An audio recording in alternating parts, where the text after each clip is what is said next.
নারী এশিয়া কাপের সেমিফাইনাল নিশ্চিত করতে হলে শুধু জয় নয়, বড় জয় দরকার ছিল বাংলাদেশ নারী দলের। মালয়েশিয়ার বিপক্ষে ব্যাটারদের দাপুটে পারফরম্যান্সের সৌজন্যে তা পেয়েছে নিগার সুলতানার দল।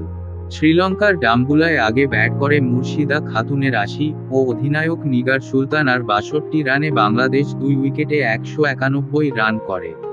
আন্তর্জাতিক টি-টোয়েন্টিতে এটি বাংলাদেশের দ্বিতীয় সর্বোচ্চ স্কোর। এর আগে ২০১৯ সালে মালদ্বীপের বিপক্ষে ২ উইকেটে ২৫৫ রান করেছিল বাংলাদেশ। রান তাড়ায় মালয়েশিয়ার মেয়েরা বেশি দূর যেতে পারেননি। ২০ ওভারে ৮ উইকেট হারিয়ে ৭৭ রান করেছে দলটি।